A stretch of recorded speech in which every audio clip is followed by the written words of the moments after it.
Welcome back, guys. So here in this video, I'm just going to be going over how I avoid low probability conditions. Okay, I'm not going to be going into a ton of setups. I'm going to be breaking down yesterday's setup, how I avoided, how I knew conditions like this were likely to happen. And it isn't just as simple as, oh, it's a no news Monday. Um, no, there's more things that play into it because there's lots of times when you see nice moves and even the lower high of week form on no news Mondays. So there's more to it than just that.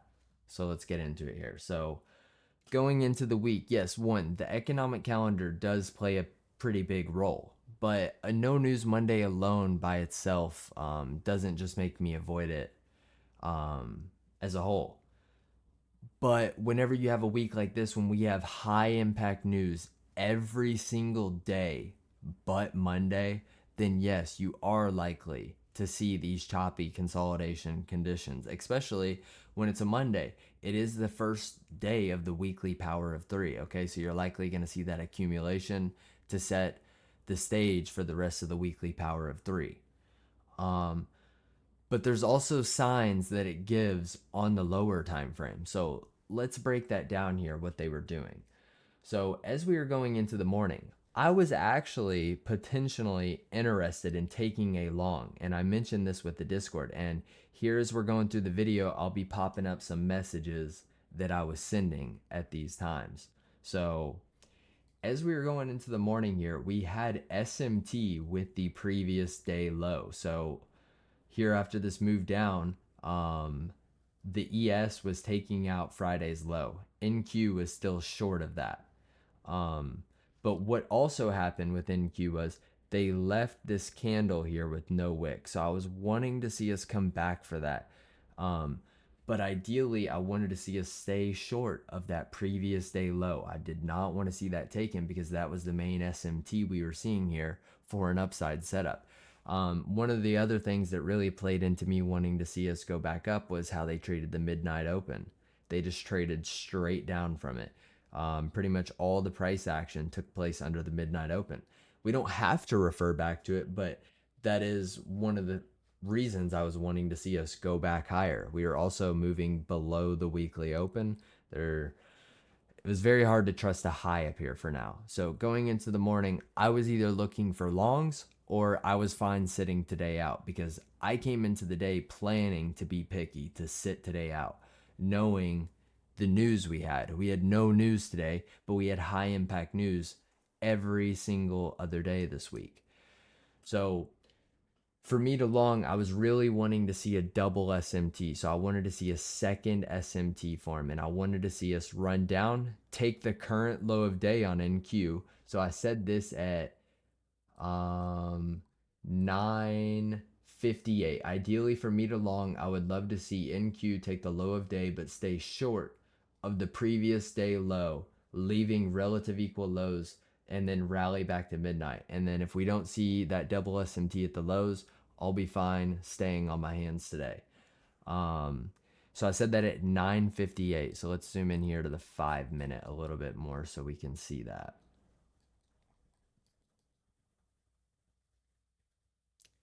So right here, 9:58. That was right as we were going into 10 a.m. And what's 10 a.m.? It's that new 4 hour open, okay? The 10 a.m. open. So this is that low we're looking at right here.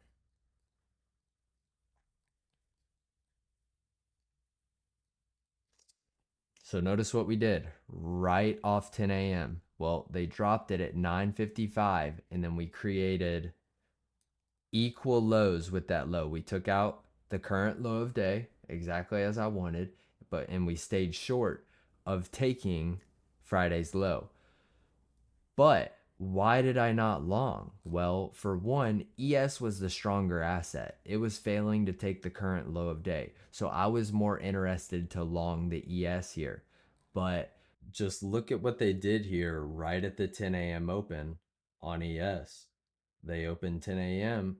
and traded straight up. They left no wick there below the 10 a.m. open. So there was no wick on that 4 hour candle. So you could anticipate the move happening to be the manipulation. and then they just rallied it. So right there, I was saying to the Discord, I anticipated if they just took it up from here above the 930 high, that they would just take it right back down, because there's no reason for us to continue to expand right now to midnight like I wanted if we haven't manipulated the 4 hour open. And if they did take it to midnight, it would just be a fake move for them to slam it right back down, because those 4 hour candle, those opening prices, when we leave no manipulation, that typically means that current move happening is the manipulation. And sure enough, it was. They brought it right back to it, and then we just consolidated the rest of the day. So there's many signs that they're going to give you there on the lower time frame that these conditions are taking place. So let's go into today's setup. So this was actually a trade I took this morning on live stream. So how did I know that we were going to see this expansion move here? Because I actually longed the ES this morning.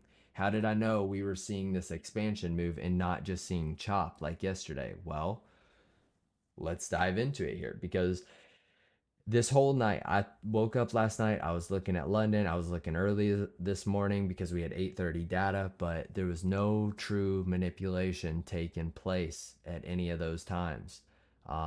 And what gave that away was our 2 a.m. open. So once again, looking at the 4 hour open. So how we were looking at ES yesterday, let's look at the 6 a.m. open, or not the 6 a.m., the 2 a.m. open. That's what I have marked here on the NQ. So look at this, they traded straight up and away from it. So although we do have SMT once again with the previous day low, NQ was short of taking out Monday's low. The ES was taking out Monday's low.